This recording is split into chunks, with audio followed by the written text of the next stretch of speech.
Hey guys, how's it going? Here for another week of exploration. Still on kind of the Act 2 thing or round 2. So you get called out to a house to do an investigation, find the cracks in the home. There is signs of foundation movement or settling, but as you do your investigation, you find a broken foundation, right? Now this could look like several different things. If you've got your concrete, your footing or whatnot, it can look like, you know, tiny little cracks here. It can look like really big cracks that run through the footing.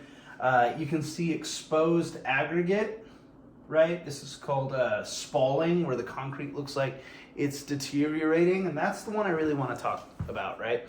So oftentimes you see these little tiny cracks, they're really, really small, 1/8 of an inch or whatever, and you can fill them with an epoxy or whatnot, or you get really big cracks and you can fix the big cracks with, you know, staples of rebar or carbon fiber or whatnot, fill it with the cementitious grout, et cetera, et cetera, et cetera. And you know, if this is an indicator of the home settling downward this way, then when you pick this one up, right, you can help close some of those cracks so it's a smaller crack in order to just fill it with the epoxy or whatnot. So cracks are relatively easy to handle. It's the spalling that becomes an issue, especially when it's in conjunction with a foundation repair problem. So if you've got a home, right, and your home is settling down, let's just keep it easy. Your home is settling down here, but along this section, you see spalling along the footing, right? Depends on how bad the spalling is, of course.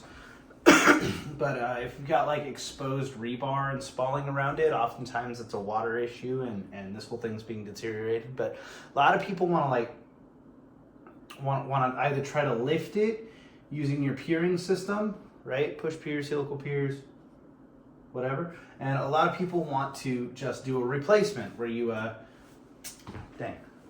where you cut out this section and then totally re-pour it, right? The problem with that oftentimes is if this is down minus 2.0 and minus 3.1 inches and you do a replacement, it doesn't actually address the leveling problem. Now, you've got a sill plate on top of your footing, right?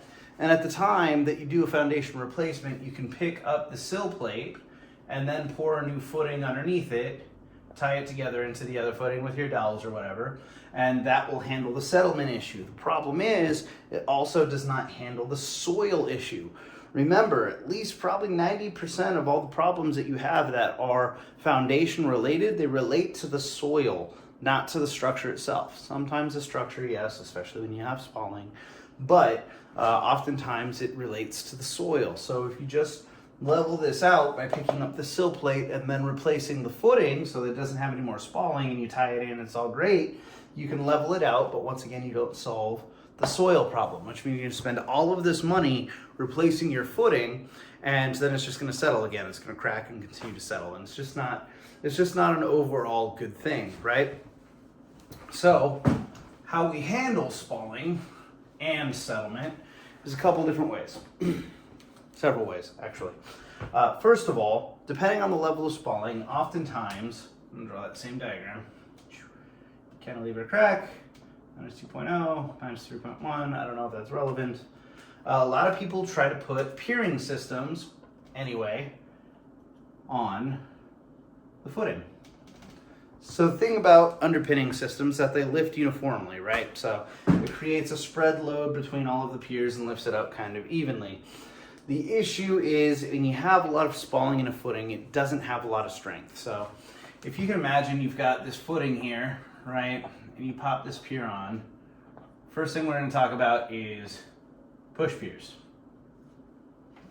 In order to install a push pier, right, this bracket has to push up on the footing in order to create resistance and drive the tube down. So while you're loading this, it's every 3-foot section, 5-foot section, whatever it is that you're putting on. Even Ramjack has a really cool system where it's like a continuous push. Doesn't matter. As you're putting this thing in, you're loading the house and you're deloading and loading and deloading. So what happens is you get a little bit of bump, right? This house picks up a little bit, and then as you deload the pier, it settles back down, and it kind of simulates like an earthquake, going up and down, up and down, up and down, right? And do you think an earthquake is a great thing for a footing that has spalling and a super weak structural integrity? You think that's a great thing for it to go on? Not really. So sometimes when you have push pier systems like this, some people will try to, give you a side angle now. So you got your footing, right?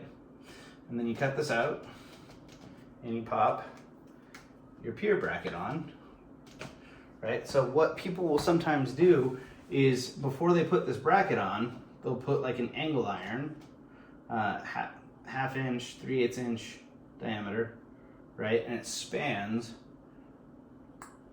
between the piers, like so. So they put this angle iron on, and then they stick their piering system onto the angle iron, right? So they try to spread the load out while doing that. Now for push piers, it still doesn't solve this shaking issue, right? So it's still kind of tough on this footing. So you can do a switch over to helical piers. Oops.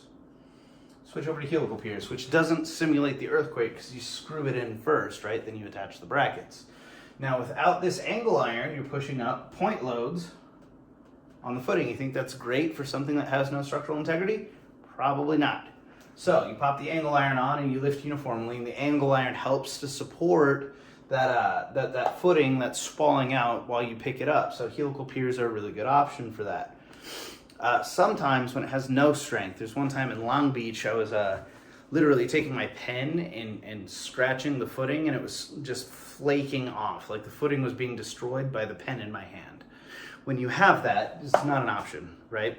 So if that's not an option, there's two things you can do. The first is going to be to do the foundation replacement, as mentioned. So you got like your sill plate on top, right? You lift up the sill plate in order to take out the settlement, and then you cut this concrete out, and then you replace it with good concrete, and it's level. After you're done, you come back in and you pop these helical piles on. Why not push piers? First of all, the spalled section is probably tied in with dowels, which means right here where you have the new with the existing and it's tied in, is super weak. So while you're putting those push piers in, you're probably going to crack the footing on either side, right? So not push piers. Helical piers, which have minimal impact and are minimally invasive, will go down, brackets, lifts, because everything's strong now and it solves the whole problem, right? The other option that you have is to do this replacement, and during the replacement, you're actually going to pour a grade beam here with some pre-construction helicals on either side. And what you're doing there, excuse me, I lost it. What you're doing there,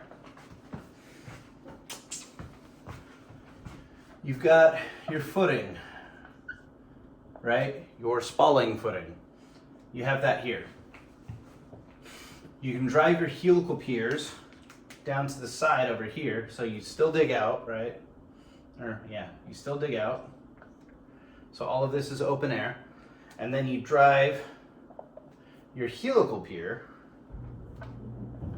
target torque, target depth, down here first, right? Then you have this pre-construction cap, which sticks out here, which you can tie in with your rebar. Boom, boom, boom, right? And then a little bit of rebar here, dowel, and then you pour concrete. So you have this grade beam now with helical piers that are already designing all of the loads of your now grade beam or extended footing with which to support that. Or you can break out this section, right? And pour that together with your grade beam. Pour all that together with your grade beam as a single concrete pour now. Now you've got this really massive footing with proper reinforcement, rebar, with proper reinforcement that's got the grade beam with the helical piles in order to address the issues down at depth, right? So all of this will help take care of that spalling footing. A spalling footing is a weakened foundation. When you deal with weakened foundations, you can't just use traditional methods with which you can re-level and provide vertical support only, right? Because the footing's going to crumble, the entire system will end up failing. So as a client, you have to understand that if you have a spalling footing going into it, it's already going to be a more difficult project with some more challenging issues, and it's going to cost a little bit more. That's the way it's about to work, right? The one other thing you can do that was lifting, right? Let's talk stability real quick. So cantilever crack, minus 2.0, minus 3.1, cool. Instead of lifting all of this back to level, what you can end up doing is stabilizing it in place. Now, once again, if you're going to stabilize it, that push piering system,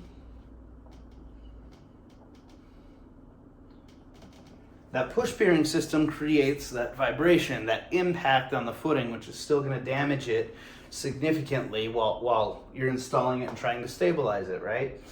So you can go with the helical pile system, which traditionally, guys, for my helical piles, I just make an S, all right? That's a helical pile. And then I connect them together and it's a tie back, but that's totally different. Anyway, so you can use the helical pile system, larger spread or whatnot, in order to just stabilize it in place. But if it starts to fail on the in-between of these helical piles due to the fact that it's so weakened, it's an issue, right? So you can tie them together like this with your angle iron, which we already discussed, your 6x6.5,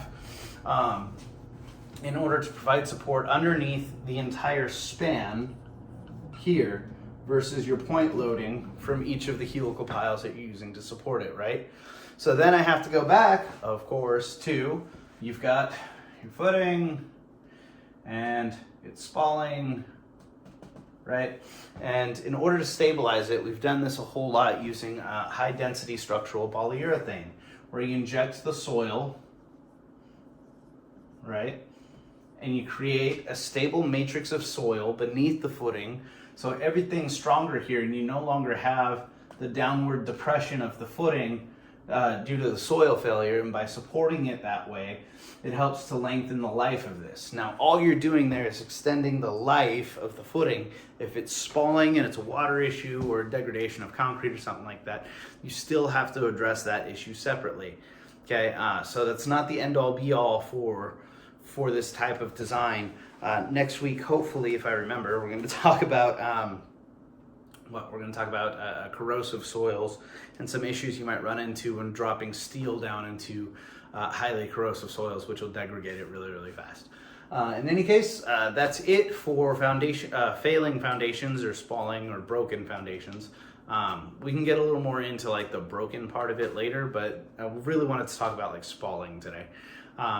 Thank you so much. If you have any questions, comments, concerns, drop a line below or message me directly. Please like, share, subscribe, and do all that other fun stuff that people do for online presence. Thanks so much. You all have a wonderful day.